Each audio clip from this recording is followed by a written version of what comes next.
Hello बच्चों, स्वागत है आपका ज्ञान मंथन एजुकेशन पर। आज का हमारा मोस्ट इम्पोर्टेंट टॉपिक है विद्युत चुंबकीय प्रेरण। मोस्ट इम्पोर्टेंट है, कई बार एग्जाम में पूछा जाता है। ये क्वेश्चन 2 नंबर में भी पूछा जाता है, साथ ही कई बार 5 नंबर में भी पूछा जाता है। ठीक है, इसमें ही हम फेराडे के नियम भी देखने वाले हैं। तो चलिए बढ़ते हैं आगे, और सबसे पहले हम इसकी डेफिनेशन को देखते हैं कि विद्युत चुंबकीय प्रेरण की डेफिनेशन क्या होती है। जब कभी एक चुंबक और एक कुंडली के मध्य सापेक्षिक गति होती है तो उस कुंडली में विद्युत वाहक बल उत्पन्न हो जाता है, और यदि कुंडली बंद है तो इसमें प्रेरित धारा प्रवाहित होने लगती है। ठीक है, अब आप इस इमेज में देख रहे हैं, इस वायर को ऐसे राउंड राउंड करके जो बनाया गया है यही आपकी कुंडली है, और साथ ही इसमें एक गैल्वेनोमीटर भी यहाँ पर कनेक्ट किया हुआ है।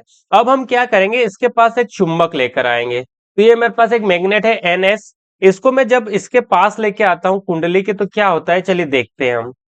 तो जैसे ही मैं चुंबक को इसके पास लेकर आया, इसमें एक प्रेरित धारा प्रवाहित होने लग गई है, और इसके अंदर विद्युत वाहक बल भी जनरेट हो गया है।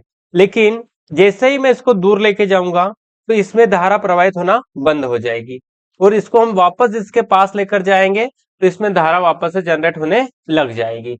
यही होता है आपका विद्युत चुंबकीय प्रेरण। ठीक है, चलिए अब हम आगे बढ़ते हैं और हम फेराडे के नियम को समझते हैं। तो फेराडे के जो नियम है उसमें उसका पहला नियम है, जब किसी बंद परिपथ से गुजरने वाला चुंबकीय फ्लक्स में परिवर्तन होता है तो परिपथ में एक प्रेरित विद्युत वाहक बल उत्पन्न हो जाता है, जिसके कारण परिपथ में प्रेरित धारा प्रवाहित होने लगती है।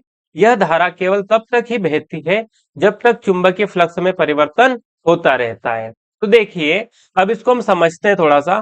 तो मैं एक कुंडली बना लेता हूं यहां पर इस तरीके से। ठीक है, ये मेरे पास क्या है, एक कुंडली है। अब जब इसके समीप आप एक चुंबक को लेकर जाएंगे, इसके पास जब भी आप एक चुंबक लेकर जाएंगे, मैं मान लेता हूं NS एक चुंबक है और इसके पास हम लेकर जा रहे हैं, तो इस चुंबक से जो भी बल रेखाएं निकलेगी वो इससे पास होगी। इस तरीके से, इस तरीके से क्या होगी, इसमें से पास होगी। तो जितनी भी इसमें से पास हो रही है वो क्या कहलाएंगी, फ्लक्स कहलाएगी। अगर बाहर भी जाएगी तो वो फ्लक्स में नहीं आएगी। फ्लक्स में कितनी आती है, जो इस कुंडली से पास हो रही है। तो इस कुंडली से जब ये चुंबकीय फ्लक्स पास होगा या बल रेखाएं पास होगी, तो इसके अंदर, इस कुंडली के अंदर एक विद्युत वाहक बल जनरेट हो जाएगा। एक विद्युत वाहक बल उत्पन्न होगा, जिसके कारण क्या होगा, इसमें एक धारा प्रवाहित होने लग जाएगी। ठीक है, और जैसे ही आप चुंबक को इससे दूर ले जाएंगे, यहां पर मैं एक कुंडली बना लेता हूं, इस तरीके से मैंने एक कुंडली बनाई है, और इसको हम इससे दूर लेकर जा रहे हैं। ठीक है, इस बार हम चुंबक को इससे दूर लेकर जाएंगे, तो क्या होगा, इसमें से बल रेखाएं जो इसमें से ज्यादा पास हो रही थी, अब उनकी संख्या क्या हो जाएगी, यहाँ पर कम हो जाएगी। ठीक है, क्योंकि दूर जाएंगे तो संख्या क्या होती जाएगी, बल रेखाओं की कम हो जाएगी। फ्लक्स का मान क्या हुआ, कम हुआ। फ्लक्स में क्या हुआ, परिवर्तन हुआ। तो इसमें धारा, फिर भी क्या होगा, इसमें एक विद्युत वाहक बल जनरेट होगा। ठीक है, परिवर्तन हुआ तो विद्युत वाहक बल जनरेट होगा, जिससे कारण इसमें क्या हो जाएगी, एक धारा प्रवाहित होने लग जाएगी। और धारा केवल तब तक बहती रहेगी जब तक चुंबकीय फ्लक्स में परिवर्तन होता रहेगा। जब तक हम इसको चुंबक के पास ले जाएंगे और दूर ले जाएंगे, तभी तक इसमें क्या होगी, धारा जनरेट होती रहेगी। अगर हमने एक जगह चुंबक को रोक देंगे तो इसमें धारा प्रवाहित होना बंद हो जाएगी।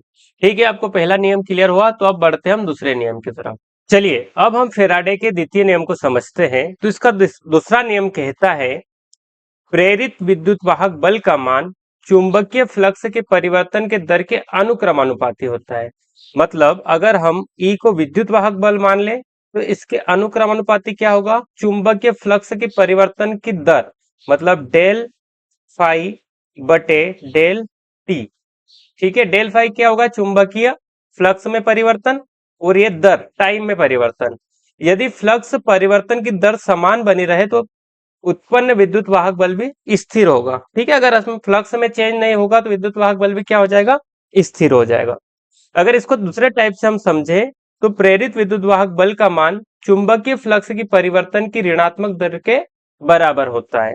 इसको भी अगर हम लिखे तो कैसे लिखेंगे, ई विद्युत वाहक बल बराबर चुंबकीय फ्लक्स में परिवर्तन del phi upon del T, उसकी दर कैसे हो, ऋणात्मक परिवर्तन, तो हम यहाँ पर ऋण का साइन लगा देंगे। अब डेल फाई किसके बराबर होगा, तो डेल फाई बराबर हो जाएगा phi2 माइनस phi1 का।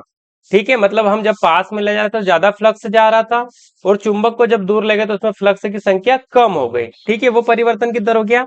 और वैसे ही टाइम पे परिवर्तन, मतलब डेल टी बराबर क्या हो जाएगा, तो T2 माइनस T1 हो जाएगा।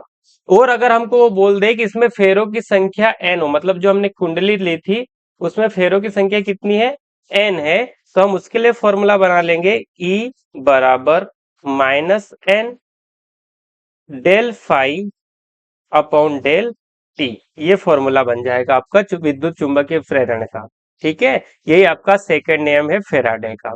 अब इसमें पूछते हैं कि माइनस का साइन क्यों लगाया है, तो माइनस का साइन इसलिए लगाते हैं कि जो ये विद्युत वाहक बल है ये इसमें परिवर्तन की दर, फ्लक्स में परिवर्तन की दर का विरोध करता है, इसलिए यहाँ पर हम माइनस का साइन लगाते हैं। वीडियो अच्छा लगा तो लाइक कीजिए, शेयर कीजिए और चैनल को सब्सक्राइब कर लीजिए। मिलेंगे नेक्स्ट वीडियो में और इंपॉर्टेंट क्वेश्चन के साथ, तब तक के लिए धन्यवाद।